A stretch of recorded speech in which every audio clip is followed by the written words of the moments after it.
Glória a Deus, aleluia, a graça, a paz do Senhor Jesus esteja no seu coração. Eu sou o pastor Ricardo Oliveira, pastor daqui da Igreja Videira Catanduva, no Noroeste Paulista, e nós estamos aqui hoje mais uma vez para compartilhar a palavra de Deus, mais uma vez para ministrar a aula do curso de maturidade no Espírito, e hoje nós vamos falar sobre a armadura de Deus. Nós estamos na 10ª matéria e nós estamos na quinta aula. Hoje eu vou finalizar a 10ª matéria e aí nas próximas 2 semanas eu irei finalizar o nosso curso falando sobre o Rei na Volta e a visão dos vencedores. E aí ainda em agosto nós teremos a formatura do curso de maturidade no Espírito, que foi praticamente um curso online devido a toda essa pandemia, esse tempo difícil que nós estamos passando, mas nós não deixamos nenhum dia de compartilhar a palavra de Deus, de ministrar aula, de falar o coração dos irmãos. É uma maneira de encher os nossos corações, o meu coração e você, do Espírito de Deus através da palavra de Deus. Porque tudo que Deus faz pela palavra e Deus faz pelo Espírito. Amém? Então, seja bem-vindo, Angélica, Marcos, os demais irmãos que irão participar, irão assistir essa live, que o Espírito de Deus possa falar com você, que você possa ser muito abençoado, muito edificado em nome de Jesus. Hoje eu não estou no prédio da igreja, hoje eu estou no quarto da minha filha, então por isso esse papel de parede um pouco diferente, um lugar agradável, e um lugar muito bom de se estar, no quarto da princesa. Então, antes de entrar na matéria, eu quero orar, eu quero declarar que nós teremos uma aula abençoada e cheia de unção. Amém? Vamos orar então? Pai, em nome de Jesus, eu quero colocar essa aula diante do Senhor, pedir que o Teu Espírito possa ministrar vida em nosso coração. E nosso Espírito traz luz, traz clareza da Tua palavra, do Teu Evangelho, do Evangelho da graça. Que nós possamos, ó Deus, vestir a Tua armadura, o capacete, o escudo, a espada, a bota, o cinto, e possamos nos revestir da Tua presença, da Tua graça, do Teu amor, e possamos ser cheios do Teu Espírito nessa noite, edificados na palavra do Evangelho, em nome de Jesus. Amém, irmãos? Então, vamos para a nossa matéria. Pega aí a apostila vermelha.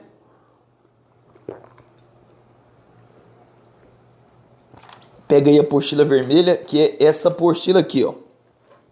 Nós já estamos finalizando o curso, então hoje eu vou ministrar a última aula da 10ª matéria.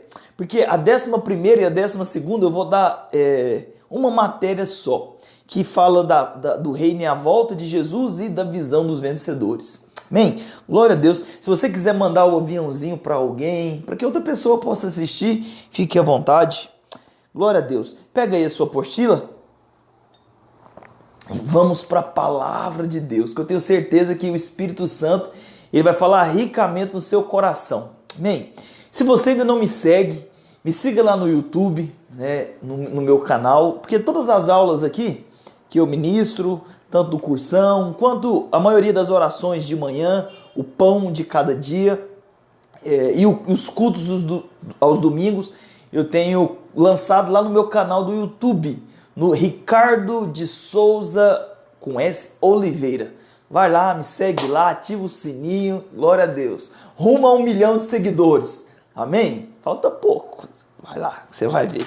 Glória a Deus. Vamos então para a palavra do Senhor? Então, hoje nós vamos falar sobre a armadura de Deus. Existe uma armadura. Por quê? Porque nós estamos em guerra, nós estamos em batalha, existe um inimigo, existe um oponente, existe um adversário, e na última aula, segunda-feira, nós falamos sobre o inimigo, nós demos ênfase sobre a maneira como o diabo ataca, falamos sobre os nomes do diabo, a hierarquia de Satanás. Nós falamos que a hierarquia de Satanás é dividida em principados, potestades, governos, hostes espirituais, forças espirituais do mal. E o diabo ele vem para nos atacar, ele vem para roubar nossa força, ele vem para tentar minar nossa fé, roubar nossa paixão, roubar nossa intensidade, ele vem para trazer de fato sofrimento, condenação, acusação e medo. Então, se você entender a maneira como o diabo ataca você, fica mais fácil você vencê-lo. se você sabe as estratégias do seu inimigo, o esquema tático do seu adversário, então fica menos difícil você vencê-lo. Amém? Então hoje nós vamos falar sobre a armadura, porque você pode saber tudo do inimigo, mas se você não estiver bem investido, você não vai ter vitória. Você pode saber a maneira como o inimigo ataca, a maneira como o inimigo luta, mas se você não estiver bem vestido, revestido da roupa certa, vestido da roupa certa, então o que acontece? Você não tem vitória. Então você não tem vitória e acaba que o inimigo ele consegue te surpreender, ele consegue te abater, ele consegue minar sua fé. Amém? Então, a armadura de Deus. Olha o que está escrito lá em Efésios capítulo 10, Efésios capítulo 6, né, do versículo 11. Depois nós vamos ler o texto inteiro, mas agora eu quero ler apenas o versículo 11, que diz o seguinte: revesti-vos de toda a armadura de Deus, para poderdes ficar firmes contra as ciladas do diabo. Então o apóstolo Paulo aqui ele é bem claro, ele nos diz para vestirmos da armadura de Deus. Então a guerra, você tem que saber que você está em uma guerra, que você tem um inimigo, então você precisa se vestir da armadura. A armadura de Deus tem 7 peças. Eu quero dizer para vocês. A primeira peça é o cinto da verdade, ou o cinturão da verdade. A segunda peça é a couraça da justiça. A terceira peça é a paz, é uma bota, é o evangelho da paz. A quarta peça é o escudo da fé, no qual você pode apagar os dardos inflamados do inimigo. O inimigo sempre lança setas venenosas, né, flechas venenosas, mas quando você está com o escudo revestido no escudo, essas setas tocam no escudo, mas não tocam em você. Então você pode ter segurança e saber que nessa batalha você vai ter vitória. A quinta peça da armadura do Senhor é o capacete da salvação. Você precisa estar com o capacete da salvação na sua cabeça. Por quê? Porque fala de você ter sua mente renovada, fala de você ter seus pensamentos guardados. Não aceitar qualquer pensamento na sua cabeça. Porque o diabo primeiro vem lançando setas, lançando pensamentos de derrota, de fracasso. Você não pode aceitar isso. A sexta peça é a espada do Espírito. É a espada do Espírito. E a última peça é a oração no Espírito. Então nós vamos falar sobre cada uma dessas peças, né? Então eu espero que o Espírito de Deus possa falar com você. Mas olha o que o versículo diz, Efésios 6:11.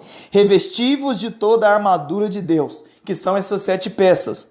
Para quê? Para poder ficar firme contra as ciladas do diabo. Você precisa se vestir, se revestir da armadura de Deus para ficar firme, para ficar fundamentado, firmado contra as ciladas do diabo, porque nós temos o inimigo, né? Nós temos o inimigo. É só você olhar para o mundo, olha essa pandemia. Essa pandemia não é obra de Deus, misericórdia. Sei que você vai ouvir muitos pastores aí falando na internet que essa pandemia é juiz de Deus sobre a igreja, é juiz de Deus sobre pastores, sobre ministérios, ministros de louvor que abandonaram o primeiro amor e Deus está repreendendo a sua igreja. Misericórdia. Então minha filha acabou de nascer, porque minha filha mordeu o bico do peito da mãe, eu vou lá e vou colocar um remédio de dor de barriga no leite dela, para ela aprender, vai ficar com diarreia a semana inteira, porque você mordeu no bico do peito da mãe. Vai aprender de jeito. Misericórdia, ninguém pensa assim, ninguém faria isso. Que pai louco que faria isso? Ninguém. Então por que Deus iria lançar juízo, trazer morte? Tudo isso por causa do pecado de alguns? Não. Meu pecado é individual. Se eu pequei, Deus vai vir tratar comigo, Deus vai vir me ensinar, Deus vai me disciplinar. Não tem nada a ver também que porque alguém pecou, Deus vai matar, alguém pecou, Deus vai cegar, Deus vai tirar a audição, vai ficar mudo para aprender nunca mais falar bobagem. Ah, tá conversando fiado, tá fofocando? Então vai ficar gago. Vai ficar um mês sem falar, para largar de ser linguarudo, meu filho. Deus não faz assim, misericórdia, isso não tem nada a ver com Deus. Isso não parece com Cristo, não parece com o caráter de Deus. O nosso Deus, ele cura, ele traz salvação, ele perdoa os pecados, né? Não é ele que lança maldições. Amém? Então, a vontade de Deus é que você ande em vitória. Você precisa saber disso. A vontade de Deus é que você viva uma vida vitoriosa. A vontade de Deus é que você seja vitorioso. E olha para cá, ser vitorioso não tem nada a ver com ser rico. Tá entendendo? Eu sei que em alguns lugares a santidade de alguém, o compromisso de alguém, a lealdade de alguém, o quanto ele é cheio do Espírito é medido talvez pelos recursos que ele tem. Mas não é assim no reino de Deus. Ser vitorioso não tem nada a ver com você ter milhões na conta, não. Ser vitorioso significa que você tem uma vida de paz.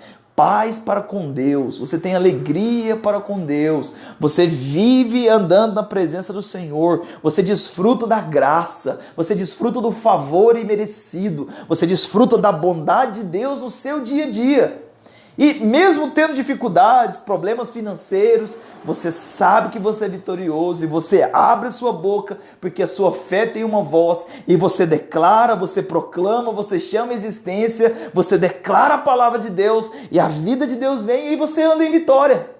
Caminhar em vitória não significa que você não vai ter lutas, porque o texto diz, Efésios 6,11, revestiu-vos de toda a armadura de Deus para poderes ficar firmes contra as ciladas do maligno. Então você tem um inimigo que ataca você, que tenta te acusar o dia todo, e a nossa guerra é contra o nosso inimigo. Mas nós já entramos para a batalha, já entramos para a guerra na certeza da vitória, na certeza de que você já é vitorioso. A certeza de que não é você que tem que conquistar a vitória, que a vitória ela é dada pela fé.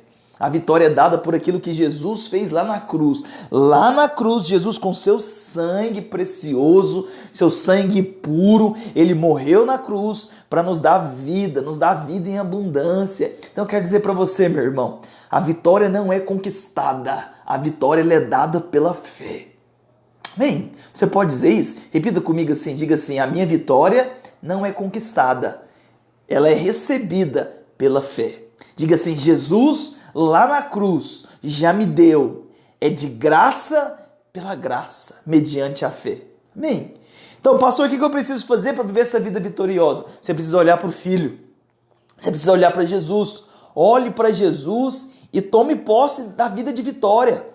Olhe para Jesus e declare, sou mais do que vencedor em todas as coisas. Olhe para Jesus e diga, eu sou próspero, sou abençoado, sou saudável, sou ungido, minha liderança é ungida, minha família é abençoada, minha esposa na minha casa é como videira frutífera aqui no interior da minha casa, os meus filhos são como rebentos da oliveira, né? Os meus filhos são ungidos, eu sou feliz, tudo me irá bem, porque eu temo o Senhor cuida de mim. Então a sua vitória, ela é declarada, ela é liberada, você toma posse dela pela fé. Assim como a salvação vem pela fé, sua vitória também vem pela fé, e tudo vem pela graça mediante a fé. Pastor, o que é a graça? Vou falar para você mais uma vez, não canse de ensinar isso, porque a nossa vida é falar da graça de Deus, nossa vida é falar da nova e da eterna aliança.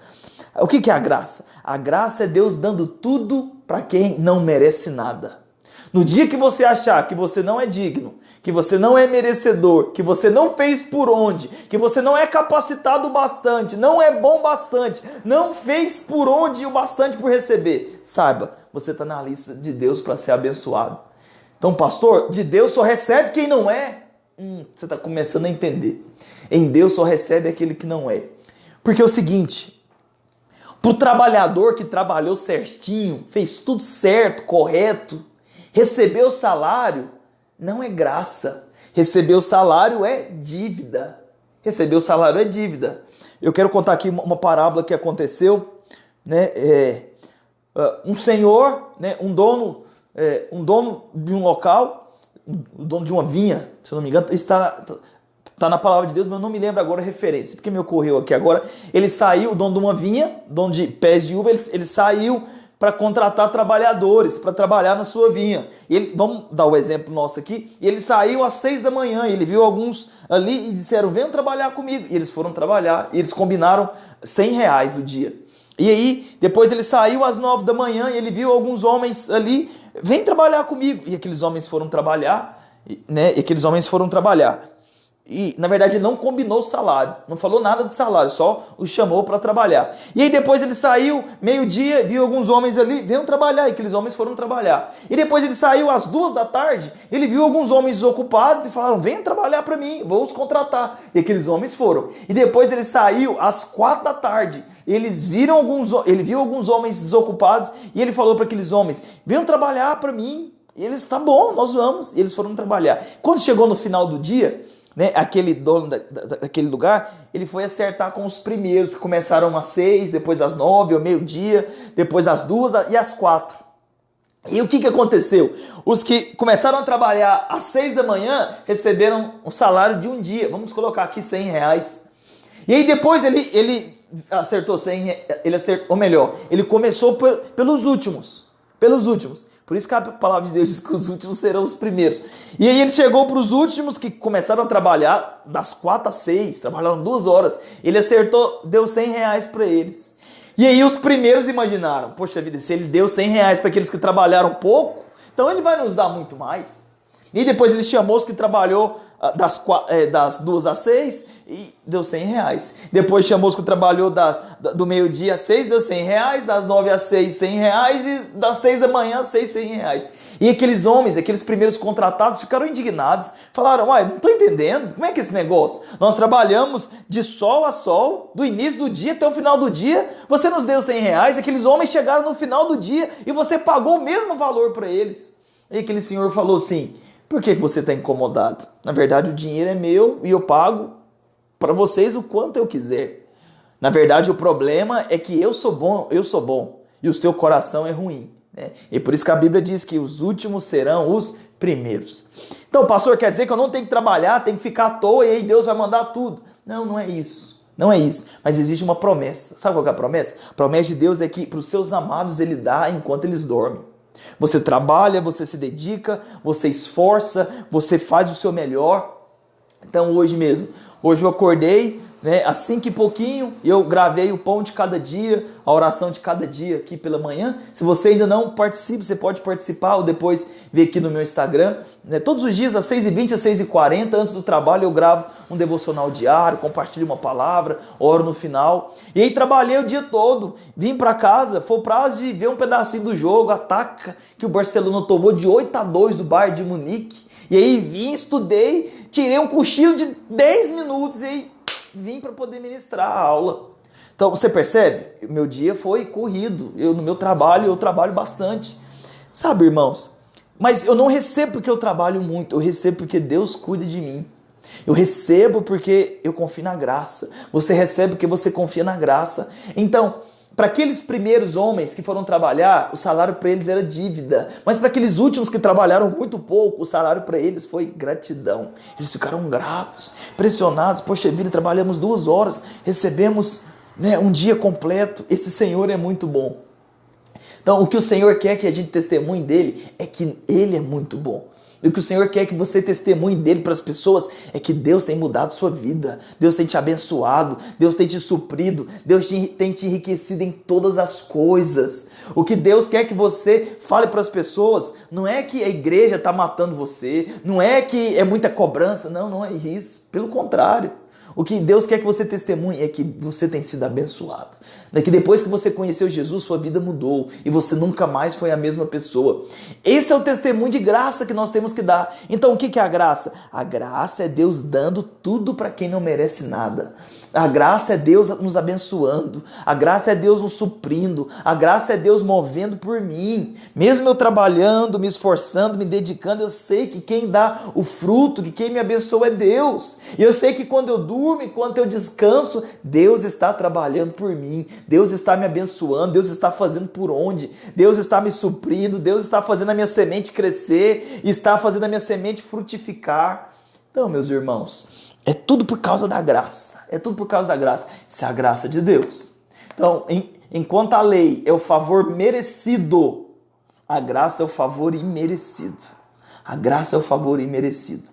Nós recebemos porque nós somos filhos. Nós somos abençoados porque nós somos filhos. Nós somos ungidos porque nós somos filhos. Não é porque nós somos bons. Não é porque nós somos maravilhosos, é porque nós somos justiça de Deus em Cristo. É porque a justiça de Deus está sobre nós. É porque nós somos revestidos da armadura do Senhor.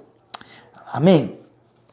Mas a vontade de Deus é que você ande em vitória. A vontade de Deus é que você viva a vida em vitória. Mas para que isso aconteça, você precisa vestir a armadura de Deus.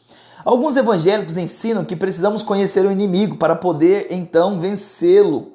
Mas a palavra de Deus diz que precisamos apenas conhecer a nossa armadura. Não importa a artimanha do inimigo, nós temos a arma para derrotá-lo. A Bíblia não nos ensina como lidar com cada um de nossos problemas, mas como andarmos sempre em vitória.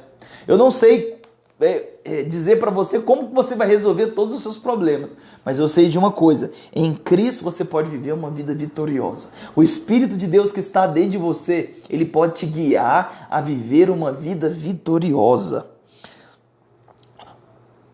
Efésios 1:3 diz assim: Bendito Deus e Pai de nosso Senhor Jesus Cristo, que nos tem abençoado com toda sorte de bênção espiritual nas regiões celestiais. Então, nós temos recebido uma posição de Deus. Nós estamos numa posição elevada. Nós estamos assentados com Cristo nas regiões celestiais. Nós recebemos todas as bênçãos de Cristo que são vindas das regiões celestiais. O Senhor nos tem abençoado com toda sorte de bênção espiritual.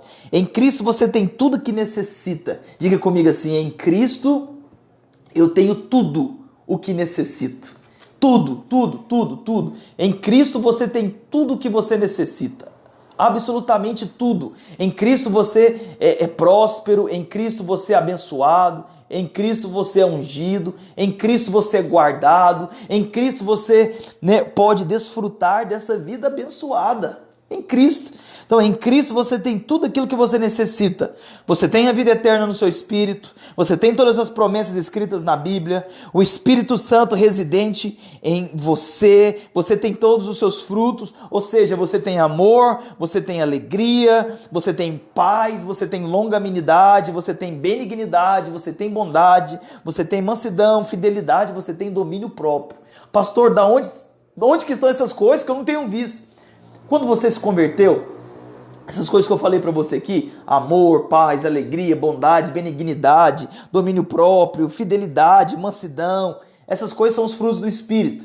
O Espírito Santo, ele habita em você. Amém? Então, você já tem dentro de você tudo que você precisa.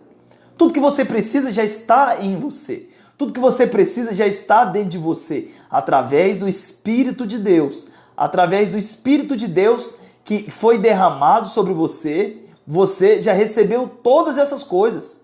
Você já recebeu todas essas coisas. Por quê? Porque o Espírito Santo, ele veio habitar dentro de você. Ele veio morar dentro de você. Você passou a ser habitação de Deus. Você se tornou casa de Deus. O Espírito Santo, ele veio morar em você. Por isso você já recebeu todas essas virtudes. Mansidão, domínio próprio, amor, bondade, benignidade. Então não diga que você não tem amor no coração. Pelo contrário, você tem o Espírito Santo dentro de você. Não diga que você não tem motivos para se alegrar, porque você tem o Espírito Santo dentro de você. Não diga que você não tem paz. Como assim você não tem paz? Você é casa de Deus, você é santuário de Deus, você tem paz. E a paz que excede todo entendimento.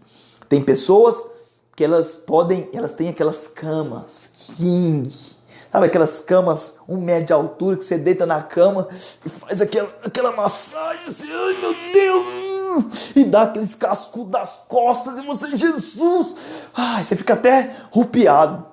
Já viram aquelas camas? Já viram aquelas cadeiras do shopping que você senta e faz aquelas massagens e você fica todo relaxado? Então, tem pessoas que têm essas camas, mas não conseguem dormir em paz, porque tem insônia, tem um sono pesado. Mas você não. Você tem um sono tão abençoado que você até ronca.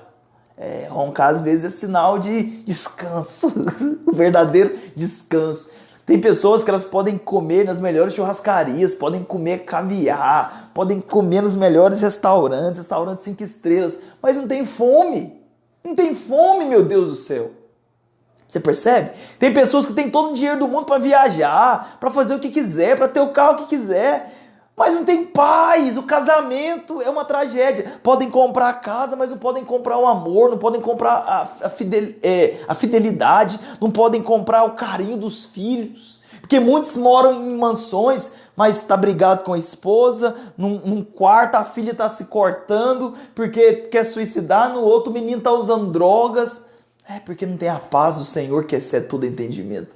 Porque não tem a alegria de Deus. A alegria de Deus, né, é Cristo em nós. É o Espírito de Deus em nós. Mais uma vez, que você se tornou filho de Deus. Você também ganhou, quando você se tornou filho de Deus, junto com todas as bênçãos de Deus, você também ganhou um inimigo. E ele agora presta atenção, né, ele presta uma atenção especial em você. Então seja bem-vindo à guerra espiritual. Pastor, não fala isso, pastor. Não fala agora que eu tenho um inimigo. Pastor, bate na madeira. Esse negócio de falar que tem um inimigo, isso atrai azar. Bate na madeira aí porque não dá certo. Não, meu irmão, você tem um inimigo e pronto, acabou. E deixa o inimigo ficar furioso com você. Não fala isso. Ele está furioso com você. Eu quero dizer mais. Não conta para ninguém. Deixa eu falar aqui bem baixinho. O seu inimigo, ele quer te matar, ele quer te roubar, ele quer te destruir. Ele quer acabar com a sua vida. O seu inimigo quer destruir você totalmente. E agora? Como é que fica a nossa situação? Nós temos um inimigo. Nós temos um destruidor, um devorador que quer roubar suas finanças. E agora? O que você vai fazer? Ai, meu Deus, misericórdia. Sabe, meu irmão, não mude nada. Não mude nada. Ele tenta nos destruir, mas antes de tentar nos destruir, ele tem que tocar no Todo-Poderoso. Ele tem que tocar na presença do Senhor. Nosso Deus, ele é o Jeová Sabaote. Jeová Tsekinu, o El Shaddai. O que é isso, pastor? É o Deus da justiça, Deus da guerra, o Deus da batalha. Ele é o El Shaddai. Jamais perdeu uma guerra, uma batalha. Amém? Deixa o inimigo tentar armar todas as armadilhas contra você, não tem problema algum. Você é guardado pelo sangue de Jesus. Antes de tocar em você, tem que tocar nos anjos de Deus, tem que tocar em Cristo, tem que tocar no Paizão. Então é impossível, saiba que você é guardado pelo poder de Deus. Efésios capítulo 6, versículo 10, do 10 ao 18. Quero ler esse versículo com você. Está aí na sua apostila. Se você não tem apostila, você pode aí abrir a sua Bíblia. Vamos lá. Quanto ao mais, sede fortalecidos no Senhor e na força do seu poder. Revestivos de toda a armadura de Deus, para poderes ficar firmes contra as ciladas do diabo. Porque a nossa luta não é contra carne e sangue e carne, e sim contra principados e potestades, contra os dominadores desse mundo tenebroso e contra as forças espirituais do mal nas regiões celestiais. Então, na última aula nós falamos sobre isso, né? A tropa de elite do diabo, a hierarquia maligna é o seguinte: principados, potestades, forças dominadores desse mundo tenebroso e as forças espirituais do mal. Então, principados, potestades, os dominadores do mundo tenebroso e as forças espirituais. Então, essa é a hierarquia maligna, né, que vem para tentar nos atingir. Mas nós somos guardados pelo nome de Jesus. Portanto, tomai toda a armadura de Deus, para que possais resistir no dia mau. Então o dia mau vem. O que é o dia mau? O dia da luta, o dia da tribulação. Sabe aquele dia que a sua fé é testada? O dia mau. Então nesse dia esteja revestido. Esteja vestido da couraça, do capacete, da bota, né, do escudo, da espada do Espírito. Para quê, pastor? Para poder resistir, para depois de vencer... para que possais resistir o dia mau e depois de teres vencido tudo, permanecer inabaláveis. Aleluia, essa é a promessa do Senhor. Você vai permanecer inabalável. Você vai para a guerra, vai ter tiro para todo lado, mas você não vai ser tocado. Você vai sair inabalável, ileso, porque nessa batalha o nosso general é Cristo. É o Senhor quem nos dá vitória, é o Senhor quem nos supre em todas as coisas. Aí ele começa dizendo: estais, pois, firmes, cingindo-vos com a verdade, vestindo a couraça da justiça, calçai os pés com a preparação do evangelho da paz, embraçando sempre o escudo da fé, com o qual podereis apagar todos os dardos inflamados do maligno. Tomai também o capacete da salvação, a espada do Espírito, que é a palavra de Deus, com toda oração e súplica, orando em todo tempo no Espírito. E para isto, vigiando com toda perseverança e súplica para todos os santos. Então, esse é o texto base da nossa aula hoje. Ok? Deus nos diz para colocarmos a nossa armadura. Isso nos fala de uma atitude deliberada e confiante de tomarmos as armas espirituais. Eu creio que essa armadura é a mesma usada por Jesus. Essa aqui é uma opinião do pastor Luiz. Você sabe, nós levamos muito em conta a opinião do mestre, né? A opinião do nosso pastor. Ele diz assim: eu creio que essa armadura é a mesma usada por Jesus, que ele nos deixou quando subiu aos céus. Ele derrotou todo o principado e em breve vai esmagar a cabeça do diabo debaixo dos seus pés, debaixo dos nossos pés. Nós somos a igreja, nós somos o povo de Deus. Eu sozinho não sou igreja, você sozinho não é igreja, nós somos membros do corpo de Cristo. Assim como o corpo tem vários membros, tem vários dedos, né? Você tem olhos, o nariz, a boca, 2 orelhas, né? Pulmão e por aí vai, né? Alguns membros do corpo parecem serem mais importantes, mas não são. Todos os membros do seu corpo são importantes. Posso dizer isso que eu sofri na pele. Assim, quando começou essa pandemia, eu tropecei no dedinho na porta aqui, chutei a porta e meu dedinho fez assim, ó, quebrou. Fiquei 15 dias de atestado. Então eu pude ver na pele o quanto que cada membro do nosso corpo, de fato, ele é valioso. Irmãos, e doeu. E minha esposa foi tentar voltar pro lugar. Nossa, eu chorei igual um menino. Por quê? Porque cada membro do corpo de Cristo é importante. Cada filho de Deus é importante. Então você, membro da nossa igreja, você é importante. Não acha, não vou no culto, não vou fazer falta. Você vai fazer falta, tá faltando um dedinho. Não vou no culto porque na célula por causa disso. Não tem ônibus, não tem aplicativo, não tem dinheiro. Então tá faltando um membro ali do corpo de Cristo. Então você precisa estar conectado, até porque você está na batalha. Você está numa guerra espiritual. Olha o que diz Romanos 16, 20. E o Deus da paz, em breve, esmagará debaixo dos vossos pés a Satanás. A graça do nosso Senhor Jesus seja convosco. Interessante, né? O diabo, ele conhece toda a palavra de Deus. E ele sabe, está escrito, está profetizado, né? Que em breve o Deus da paz esmagará Satanás debaixo dos nossos pés, debaixo dos pés da igreja. Antes, bem no passado, quando havia aquelas guerras, e aí um reino vencia outro reino, o que eles faziam? Aqueles soldados, generais, eles não matavam ali os reis, os mais importantes. Eles traziam os reis, os generais, como vencidos, e quando eles chegavam diante do rei vencedor, aquele rei se dobrava de joelhos e o rei vencedor pisava na cabeça daquele rei vencido. Então era um ato de humilhação, era um ato de entrega. Foi entregue, perdeu a batalha, então agora está sendo humilhado. Então o nosso inimigo, ele sabe que o lugar dele é debaixo dos nossos pés. Então qual que é a estratégia dele? Qual que é a estratégia dele nesse tempo? É espernear, é fazer de tudo para poder ganhar alguns pontos, é fazer de tudo para poder levar alguns para o inferno com ele, fazer de tudo para poder trazer destruição na vida de algumas pessoas, porque ele sabe que o destino dele é ao lado de fogo, ele sabe que ele é derrotado, então a estratégia dele é ameaçar, acusar, amedrontar os eleitos, a fim de que, né, ele possa causar algum dano. Ok? Mas Satanás está debaixo dos nossos pés. Quando você está vestido da armadura, o diabo vê forte, pois você se torna realmente parecido com Jesus. Por quê? Porque você está vestido da mesma roupa de Jesus. Amém? Então nós somos justiça de Deus em Cristo e nós estamos vestidos da mesma roupa de Jesus, da armadura que ele deixou para nós. A armadura de Deus, ela tem 7 partes. E aí eu quero falar nesses últimos minutos, né, sobre a armadura de Cristo. As 5 primeiras partes são armas defensivas e as 2 últimas são armas ofensivas dessa batalha. Então, primeiro nós vemos aqui o cinturão da verdade. O que será o cinturão da verdade? Essa é uma peça que mantém as outras no lugar. Então Efésios 6,14 diz: estáis, pois, firmes, cingindo-vos com a verdade. Então eu mesmo, eu não saio de casa sem cinto. Eu gosto de usar cinto para trabalhar, eu gosto de usar cinto para poder fazer tudo. Por quê? Porque firma as calças, né?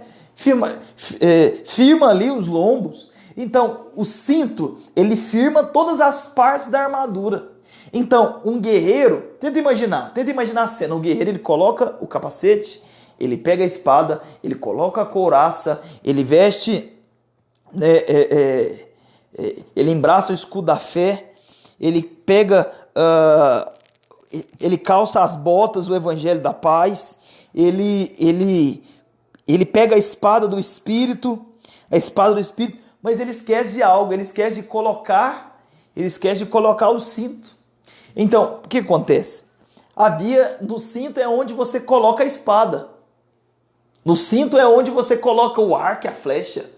O cinto é o lugar que firma as calças e a roupa geralmente, né, como havia algumas camadas da roupa, boa parte da roupa era colocada por dentro das calças. Então o que acontece? O cinto era que dava firmeza para todos as outras armas, seja as armas ofensivas ou defensivas. A verdade dissipa as trevas.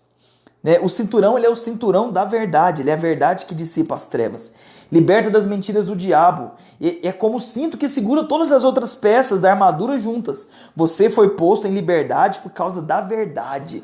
A verdade que Jesus nos libertou. Olha o que está escrito em João 8,32. Disse, pois, Jesus aos judeus que haviam crido nele: se vocês permanecerdes em mim e as minhas palavras permanecerdes em vós, verdadeiramente serão os meus discípulos e conhecereis a verdade e a verdade vos libertará. Ou seja, você precisa permanecer em Cristo. Cristo está em você. Quando você permanece em Cristo, quando você permanece olhando para a graça, quando você obedece essa palavra da graça, quando você se vê como justiça de Deus em Cristo Jesus, quando você sabe que tudo é pela graça mediante a fé, que Deus já te deu como presente, que você é vitorioso, o que acontece? Essa luz, ela dissipa então todas as trevas. Quando você conhece a verdade, quando eu falo conhecer a verdade, é Jesus. Jesus, ele é o caminho, a verdade e a vida. Amém? Quando você conhece a verdade é a palavra, a verdade é o evangelho, a verdade é uma pessoa. Quando você conhece a verdade, então a mentira é dissipada, as trevas são dissipadas. Né? Tenta imaginar, você está num lugar e está tudo escuro e de repente alguém chega e acende a luz. Então você consegue ver tudo. Então, a vontade de Deus é que os nossos olhos sejam abertos para que eu e você possamos ver tudo. Pastor, o que é a verdade? A verdade não é a lei. A verdade não pode ser a lei. Pois Jesus disse que eles não a conheciam. Porque olha o que Jesus disse. Disse, pois, Jesus aos judeus que haviam crido nele: se permanecerdes em mim, ele é a verdade. Então, se eles estavam na lei, eles não estavam na verdade. Eu sei que a lei aponta para o caráter de Deus, né, mas a lei não é a verdade.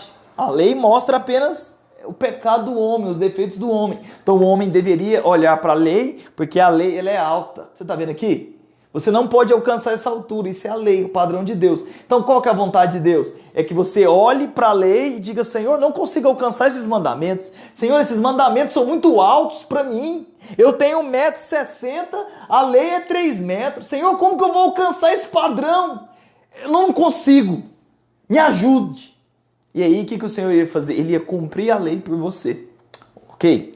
Então, a verdade é a graça de Deus manifesta através de Cristo. A verdade não é a lei. A verdade é a graça. A verdade é a pessoa de Jesus. Então, quando qualquer pessoa olhasse para Jesus e ele cresce em Jesus, hoje, quando você olha para Jesus e você crê no favor imerecido, você crê que ele morreu por você, ele deu vida para você, ele mudou sua história na cruz, ele te deu salvação, perdoou seus pecados, ele te livrou de toda condenação, todo o peso do pecado, toda a maldição do pecado, lá na cruz do Calvário, então você recebe vida. Então você permanece na verdade, a verdade permanece em você e aí você recebe vida. Você recebe vida e vida em abundância. Você recebe isso aqui, ó, o Zoe. O que é Zoe? No original significa a vida de Deus. Quando você olha para o Senhor, você recebe vida eterna. Você recebe vida de vitória, você recebe todas as bênçãos do Senhor, porque a verdade dissipa a mentira, a verdade dissipa as trevas, a verdade quebra todo o engano do diabo na sua mente, no seu coração. A lei mostrava apenas o caráter de Deus, mas Cristo é a exata expressão do Pai. Certa vez Filipe e Tomé chegaram até Jesus, eles perguntaram, talvez eles acharam que ia fazer uma pergunta muito boa, eles chegaram para Jesus e falaram: Mestre, mostra-nos o Pai e nos basta, não precisamos ver nada, mostra-nos o Pai. Eu penso que Jesus deu uma risada, sabe aquela risada? Tem um pastor nosso que gostava de falar assim: não entendeu nada, você não entendeu nada. Então acho que Jesus olhou para eles e disse: vocês não entenderam nada. Há quanto tempo eu estou no meio de vocês, junto com vocês, vocês têm andado comigo há mais de 3 anos. Vocês não entenderam, porque eu e o Pai somos um. Jesus e o Pai são um. Jesus, ele é Deus. Jesus, ele é a exata expressão de Deus. Você quer ver Deus? Olha para Cristo. Olha para Jesus. Olha para Jesus. Se você olhar para Jesus lá na cruz, se você olhar para a cruz manchada de sangue, você vai ver o Pai. Você vai ver a exata expressão do amor do Pai. Amém, irmãos? Então, olhe para Jesus. Eu sei que todos nós ainda temos lugares escuros, né, e áreas, né, de servidão em nossas vidas. Por isso, ore para receber luz e assim viver em liberdade. Quero aqui ensinar algo para você. Aprenda a falar tudo com Deus. Tudo. Eu tive um discipulador chamado Lucas Martins, quando eu andava na Praça da Bíblia. Esse irmão, ele me edificou muito, ele me ensinou muito, ele tinha tudo que eu tinha pouco, para começar do dinheiro. Morava no Jaó, nos bairros mais ricos de Goiânia, e eu morava no Mar de Germana, lá na Casa do Chapéu. Sabe, já viu aquele ditado onde Judas perdeu a bota? A casa dele era uma mansão, um sobrado, e aí Deus me colocou alguém que morava no último bairro de Goiânia para andar com alguém que tinha dinheiro. O cara tinha o carro que eu sonhava ter, que era um Fox. Fox não, um Golf. Eu era assim, vidrado em Golf. Hoje não tem mais isso. Hoje eu quero ver a igreja crescer. Quero viver uma vida abençoada. Eu não ligo muito para essas coisas. Mas ele tinha tudo que eu não tinha. E aí, irmãos, ele era alguém que orava muito. Era alguém que buscava muito em Deus. Ele era alguém que, ele me ensinou algo, ele falava para mim assim: Ricardo, eu não tinha dinheiro, mas eu tive um pastor chamado André Formiga, lá de Goiânia, líder do Botânico. E esse pastor, ele, na época não era pastor, ele orou comigo e ele declarou que eu seria próspero, que Deus iria me dar riquezas. E aí o Senhor começou a me fazer prosperar. Quero declarar que Deus também vai dar riquezas para você. Mas ele me ensinou algo, irmãos. Ele me ensinou algo que eu nunca mais esqueci. Ele comprou um carro e ele falava para Deus: Deus, Senhor, me dê um carro novo. Quando eu for estacionar o carro, não quero deixar o carro no sol, quero deixar o carro na sombra. E ele diz que quando ele ia em algum lugar da cidade que não tinha estacionamento, ele falava: Senhor, lembra, o Senhor me deu esse carro. Não quero deixar o meu carro no sol. Quando ele estava andando, algum carro saía, ele ia e estacionava. E ele ensinava pra gente: eu oro por tudo. Eu oro para estacionar meu carro. Eu oro para tudo, porque tudo que é relacionado a você é relacionado a Deus.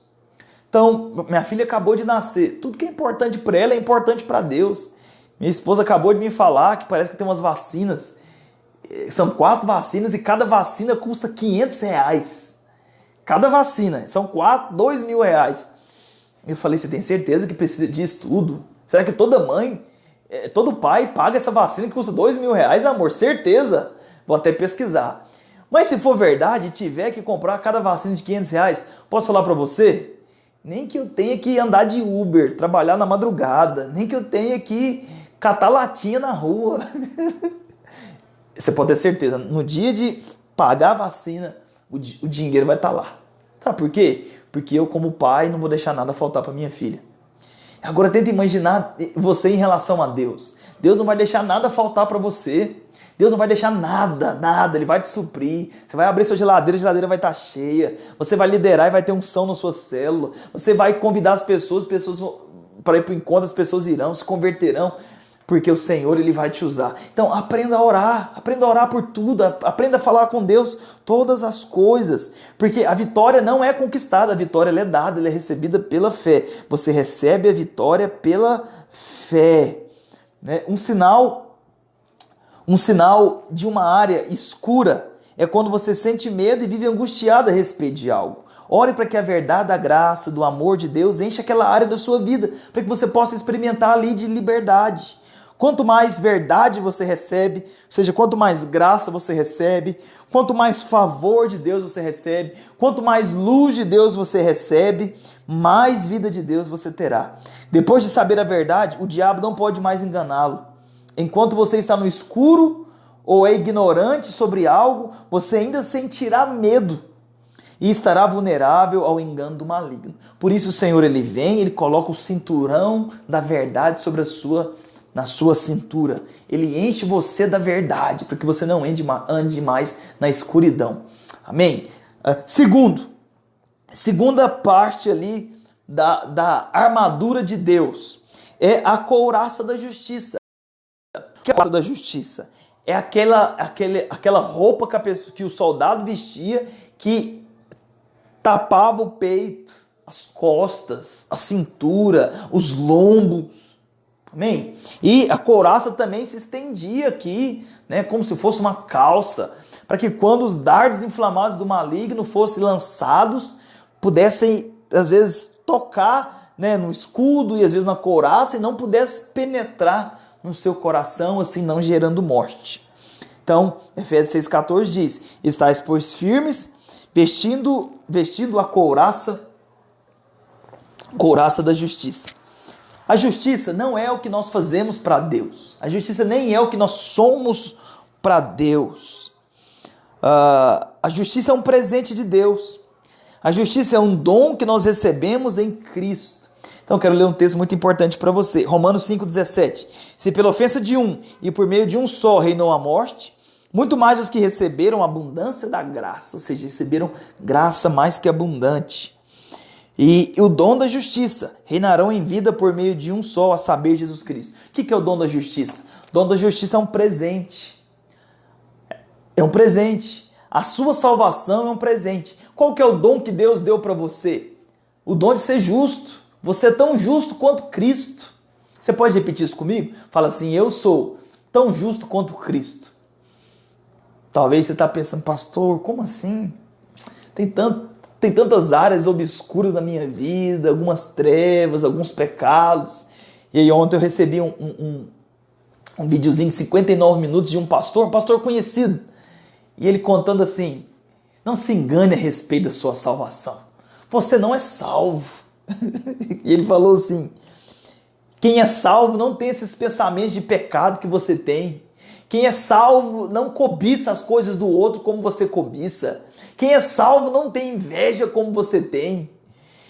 E aí eu pensei sim, eu falei: Senhor, eu acho que nem eu sou salvo. Eu acho que nem eu sou filho de Deus. Porque em algum momento todos nós temos inveja. Não é verdade? Você tem inveja quando você é líder, o outro líder leva 5 para o encontro, você leva 1. Você tem inveja quando na hora de pregar o pastor dá a melhor palavra para o outro e não dá a melhor palavra para você. Dentro de você fica: ah, podia ter dado para mim, deu para o outro. Ah, porque o outro é puxa-saco. Inveja isso. Sabe, irmãos? E esse pastor falou assim: quem é salvo não tem os pensamentos de adultério como você tem. E começou a falar: quem é salvo não tem isso. Quem é salvo não cobiça. Eu fiquei pensando, eu falei: Deus, ninguém é salvo. Ninguém, nem ele. Se ele for verdadeiro, nem ele é salvo. Mas você sabe o que é isso? Isso é a pregação da lei. Aí ele diz: não se engane, você não é salvo. Não se engane a respeito da sua salvação. Mas eu quero dizer o contrário. Esses pastores, eles são ministros da lei. São ministros da velha aliança. Estão vivendo lá, né, 2.000 anos, 3, 4.000 anos atrás. Estão vivendo a lei. Mas eu quero dizer para você: você é justiça de Deus em Cristo. Por mais que você às vezes sinta inveja, por mais que às vezes você ainda tropece em um ou outro pecado, por mais que às vezes você fale coisas que não deveria falar, pensar coisas que não deveria pensar, você é filho de Deus. Não é porque seu filho tomou bomba na escola, tirou a nota vermelha da escola, foi expulso na escola porque ele marretou o apontador do coleguinha dele, ele não vai deixar de ser filho seu. Ele pode ter sido expulso da escola, mas ele não vai ser expulso do seu coração. Amém? Deus não vai expurgar a natureza dele em você, porque você cometeu um ou outro pecado, ou porque você tem caído até, de uma maneira que não deveria. Quer dizer para você, você é justiça de Deus em Cristo. Se você crê que o pecado tem domínio sobre você, você ganha poder para pecar. Mas se você crê que lá na cruz Jesus já venceu o pecado por você, você ganha poder para viver uma vida vitoriosa. Se você crê na justiça de Deus, então você ganha poder para ser ainda mais justo a cada dia. Se você crê no sacrifício pascual de Cristo lá na cruz, você crê que a obra de Jesus foi justamente para te dar vida e vida e abundância, então você recebe. Então você recebe dessa bênção, você recebe favor multiplicado. É como a onda do mar, vem uma onda atrás da outra, uma onda mais violenta do que a outra. Isso é o favor de Deus, isso é a graça de Deus. Você é vestido da justiça de Cristo. A justiça de Cristo agora é a sua roupa. Então você está vestido de Cristo, da roupa de Cristo, do favor de Cristo, da natureza de Cristo. E quando você se achega diante do Pai, diante do trono do Pai, o Pai olha e ele vê Cristo. Ele não vê seus pecados. Tem pecado? Tem. Mas o Pai não vê. Tem erro? Tem. O Pai não vê. Porque ele vê Cristo. Ele está vendo o Filho dele. Você percebe? Esse é você. Você é filho amado, você é filho perdoado. Lá na cruz já foi tudo resolvido. Então você está vestido da couraça da justiça. A nossa justiça é Cristo. Nós recebemos a abundância da graça. Nós recebemos o dom da justiça. O dom é um presente.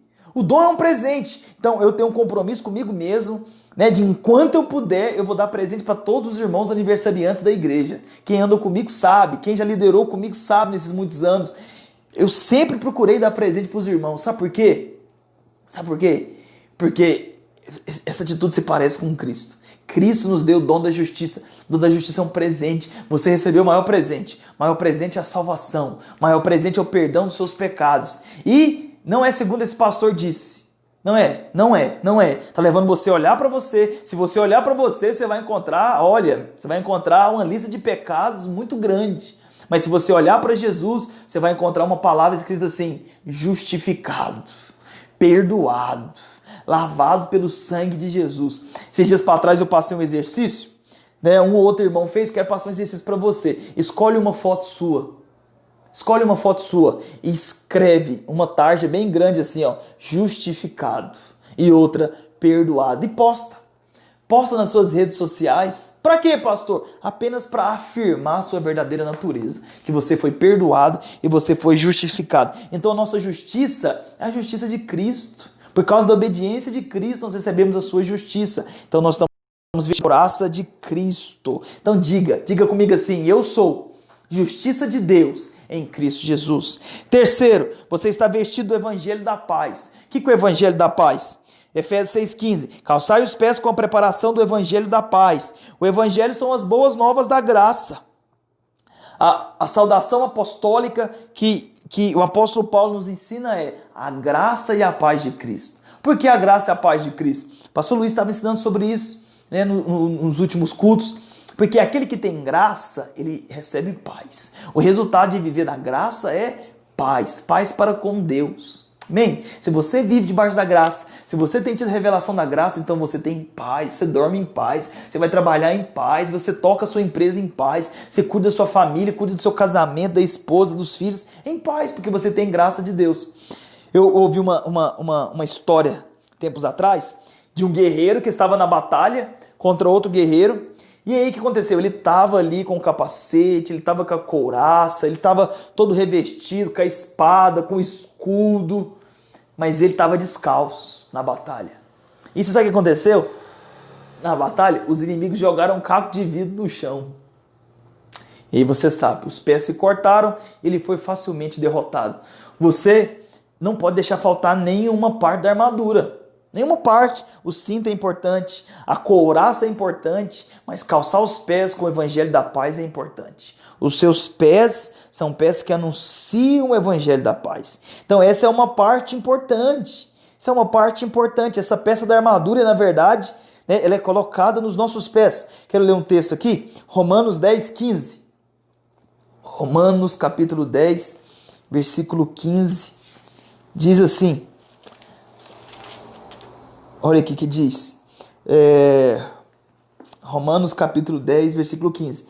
E como pregarão se não forem enviados? Como está escrito, quão formosos são os pés do que anunciam as boas novas. Os nossos pés são formosos, porque nós anunciamos as boas novas do Senhor lá na cruz. Amém? O evangelho, né, da graça de Deus. O evangelho do favor de Deus. Né? A palavra de Deus, olha o que a palavra de Deus diz. Lucas 10, 19. Eis que vos dei autoridade para pisar em serpentes e escorpiões, e sobre todo o poder do inimigo, e nada absolutamente vos causará dano. Você sabe, ninguém mata uma cobra pisando nela. Ninguém mata uma serpente, um escorpião, animal venenoso, pisando nele com o pé, simplesmente, sem nenhum calçado. Então você precisa calçar, né, os pés com a preparação do evangelho, a bota. E aquela bota vem até na canela, protege até a canela. Ok? Você pode pisar na cabeça do inimigo e esmagar a cabeça do inimigo. A paz de Jesus é algo forte, é algo duradouro e não é afetada pelas circunstâncias eternas, pelas as circunstâncias externas que estão do lado de fora. Basta lembrar como ele dormia em um barco e no meio de uma grande tempestade. Lembra? Jesus estava dormindo no barco, no meio de uma grande tempestade, mas estava tudo sob controle. Porque se Cristo estiver no seu barco jamais vai afundar. Quero dar um exemplo para você. Um exemplo de uma novela, um filme, um seriado, uma peça de teatro. Durante todo o filme pode tudo dar errado pro mocinho. Mas no final ele vence. Não é verdade? Então, você, não sei se você é o mocinho, mas você é o justificado pela graça, justificado pela fé. No final, tudo vai dar certo, porque o Senhor vai cuidar de você. O interessante dessas séries, filmes, é que tem uma cabeça pensante. Tem alguém que pensou o roteiro por detrás. O Senhor, ele já pensou o roteiro da sua vida. Ele vai colocar as coisas no devido lugar, ele vai te abençoar. Então, viva nesse evangelho da paz. Você precisa também do escudo da fé. O que é o escudo da fé? O escudo, irmãos, não é como o escudo do Capitão América, aquele negocinho redondinho, pequenininho. Aqui, ó, né? Não é. O escudo era um escudo alto, era um escudo dessa altura, era um escudo de 1 metro. Por quê, pastor? Como que o senhor sabe? Porque quando eles faziam uma frente de batalha, eles agachavam e eles eram cobertos pelo escudo. Eu assisti uma série, os Vikings, né? Uma série aqui. E aí eles faziam isso. Eles se escondiam atrás dos escudos e o inimigo vinha e não podia tocá-los porque eles estavam protegidos pelo escudo. Você precisa embraçar o escudo da fé. Efésios 6,16, embraçar o escudo da fé, com o qual podereis apagar os dardos inflamados do inimigo. Então o inimigo vai lançar as setas, mas você estará protegido pelo escudo da fé. Quinto, o capacete da salvação. Tomai também o capacete da salvação. 1 Tessalonicenses 5,8. Nós, porém, que somos do dia, sejamos sóbrios, revestidos da couraça da fé e do amor, e tomando o capacete da esperança da salvação. Por que o capacete? O capacete protege sua cabeça. Você sabe, se você tomar uma pancada na cabeça, você cai, morre, acabou, dá uma convulsão, já era. Então o Senhor coloca o capacete na sua cabeça para guardar seus pensamentos. Não aceite qualquer pensamento. Aceite os pensamentos da palavra de Deus, da vontade de Deus que é boa, que é perfeita e que é agradável. E sexto, você tem a espada do Espírito. A espada do Espírito é uma arma tanto ofensiva quanto defensiva. Até então, assim como outras armas eram apenas defensivas, né? Mas a sexta, que é a espada, ela é ofensiva, ela é defensiva, né? Olha o que está escrito aqui. Lá em Hebreus 4,12, porque a palavra de Deus ela é viva e eficaz, é mais cortante que uma espada de 2 gumes, e penetra ao ponto de dividir espírito, alma, juntas e medulas, é apta a discernir pensamentos e propósitos do coração do homem. Então a palavra de Deus precisa estar na sua boca, você precisa declarar a palavra de Deus, declarar a sua justiça, declarar que você é ungido, declarar que você é abençoado, capacitado no Senhor e ungido em todas as coisas, e aí você vai ter vitória, amém? E por último, né, a oração no Espírito Santo. O que é essa oração no Espírito Santo, pastor? É orar em línguas. Orar em línguas. Se você não foi batizado no Espírito Santo ainda, você precisa buscar isso. Ser batizado no Espírito Santo para poder viver no sobrenatural. Então essas são as nossas 7 armas. Vamos lá? O cinturão da verdade, a couraça da justiça, o evangelho da paz, o escudo da fé, que te protege, o capacete da salvação, a espada do Espírito e a oração em línguas. Amém? Vou ficar por aqui. Que Deus abençoe você em nome de Jesus. Mas antes eu quero te dar um recado. Nesse domingo, das 9 ao meio-dia, nós faremos o Dia de Boas Novas, no prédio da nossa igreja. Teremos 3 palavras, ministrações poderosas. Nos acompanhe pelo Instagram ou pelo Facebook e muitas pessoas vão ser salvas. Que Deus abençoe você, ore por nós. Deus te abençoe em nome de Jesus.